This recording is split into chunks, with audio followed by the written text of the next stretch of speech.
Operation Epic Fury.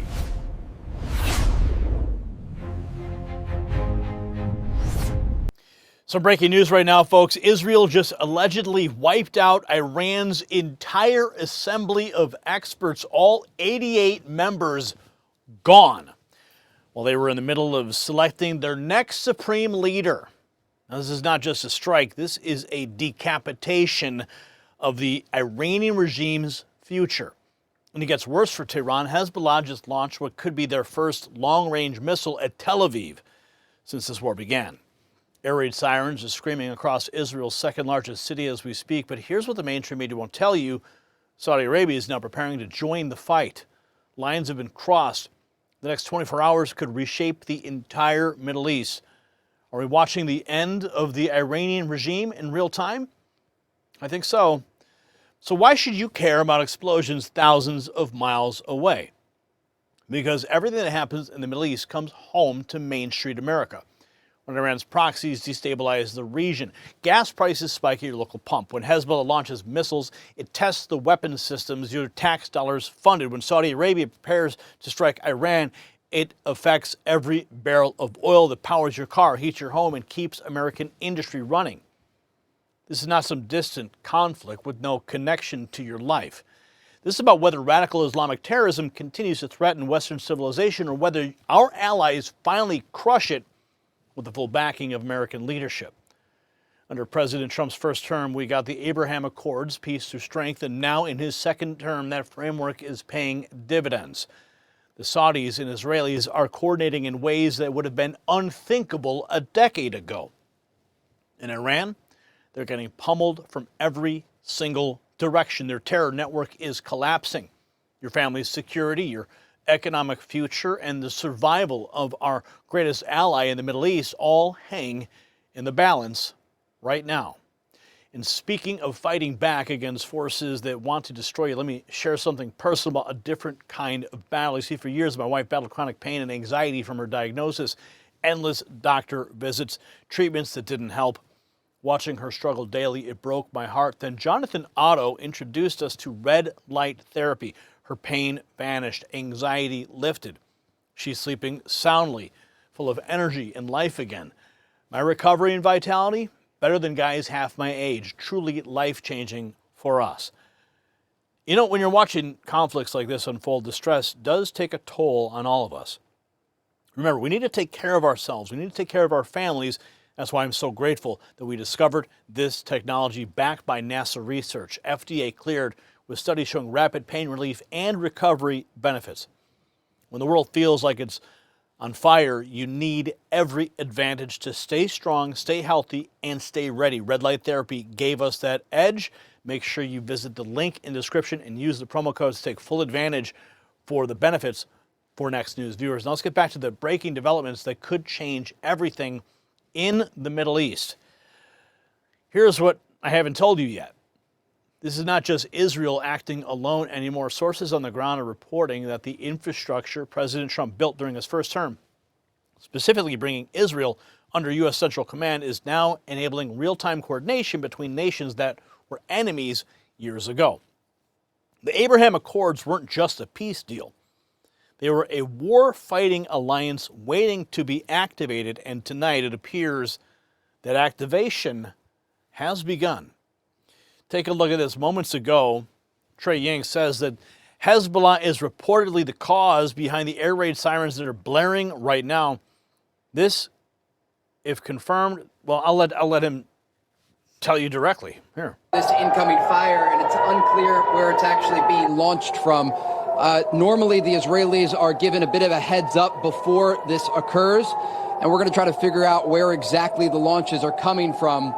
We do know that alerts are sounding right now for Israel's second largest city of Tel Aviv, where we are located, and just south of the city. As this is unfolding, the Israelis are, just give me 1 second here, I'm going to read this. This appears to be, okay, interesting. This appears to be at least initial reports indicating a possible long-range launch from Lebanon. And you just heard the explosion there in the distance. This would be the first time that the Iran-backed Lebanese militant group Hezbollah, and just stay with me for a second, you can hear those explosions behind me.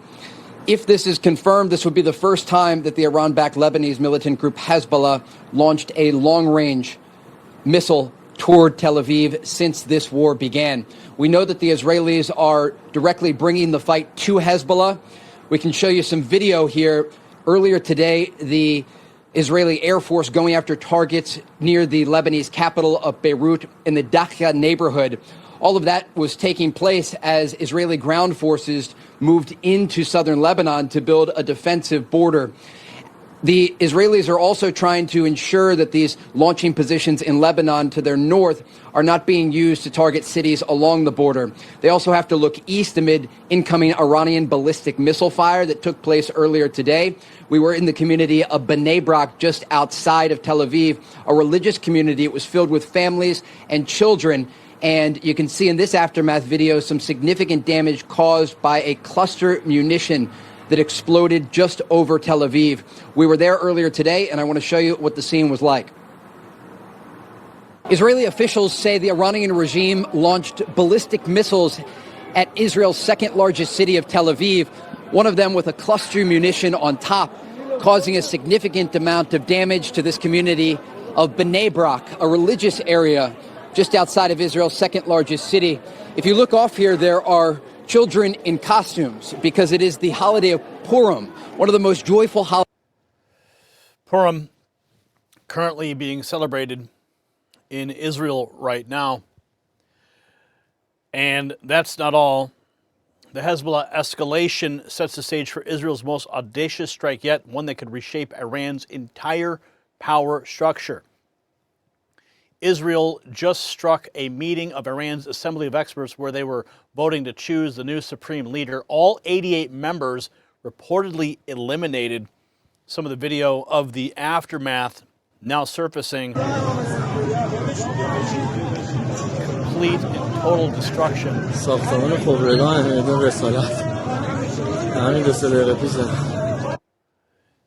You can see the aftermath. 88 members wiped off the face of the earth in one foul swoop. With Iran's leadership selection process literally blown apart, regional powers are now calculating whether this is their moment to act. In a massive development, Saudi Arabia preparing to authorize devastating strikes on Iran because lines have been crossed. Listen. Military and diplomatic sources in the region tell me Saudi Arabia is very close to allowing its Air Force to strike targets inside Iran after facing unprecedented missile and drone attacks on its civilians, including incoming missiles today targeting Daman, its fifth largest city. Quote, the next 24 hours is going to be intense, I'm told. A line has been crossed, a well-placed official in the Gulf tells me. What's truly extraordinary, Harris, about this development is that it would not have been possible if Israel had not been brought in under U.S. Central Command at the end of the first Trump administration. Carrying out airstrikes takes tremendous deconfliction and coordination. CENTCOM used to be attached, Israel used to be attached to the European Command due to sensitivities with the Arab states that did not recognize Israel. That changed with the Abraham Accords. No U.S. personnel were killed or injured when the U.S. Embassy in Riyadh, Saudi Arabia, was struck last night by at least 2 Iranian Shahed drones. The embassy was largely empty at the time. There is a division of labor right now in terms of targeting. Israel is targeting Iranian leadership, like that meeting that Trey mentioned of top religious scholars in Qom earlier today, where Iran's remaining top religious leaders were meeting to decide the successor to the Supreme Leader Ayatollah Khamenei. And that is some of the reporting on Saudi Arabia's potential entry that transforms this from an Israel-Iran conflict to a regional powder keg about to explode. Iran getting Pubble. Eric Doherty reporting Israel bombed Iran's Islamic experts while they were selecting the new supreme leader. Israel is now launching strikes on Beirut. It is a losing battle for Iran. It's getting worse every single day. The Iran-backed Lebanese militant group Hezbollah has gotten directly involved in the fight. Over the past 24 hours, they've been launching rockets over the border into northern Israeli communities, including the city of Haifa along the Mediterranean Sea. the Israelis are responding with airstrikes targeting the Lebanese capital of Beirut, specifically the Dakhya neighborhood. This is a Hezbollah stronghold in an area where previously the former leader of Hezbollah, Hassan Nasrallah, before he was taken out, was located. And so a lot of developments here. The Israelis looking north to this new incoming fire and also looking east where they are still striking. The attacks intensifying. And let me tell you, folks, what is happening, really happening here, because the mainstream media will never frame this way. We are witnessing the potential collapse of Iran's terror empire in real time. President Trump's Abraham Accords, they created a coalition that was designed exactly for this moment. Israel, Saudi Arabia, and the Gulf states are now coordinating against their common enemy. The regime in Tehran thought they could outlast American resolve. They thought they could wait out Trump and deal with weak leadership. But Trump is back, and the alliance he built is now being used as the hammer to crush 45 years of Islamic revolutionary terrorism. Iran's proxies are being dismantled, their leadership is being eliminated, their regional allies are turning against them. This is peace through strength. This is what winning looks like. So the next 24 hours could be the most consequential in Middle East history since the fall of the Ottoman Empire. Iran is watching its empire crumble. Hezbollah is overextending into a fight they cannot win. And Saudi Arabia, once an impossible ally for Israel, is preparing to join the battle against their mutual enemy.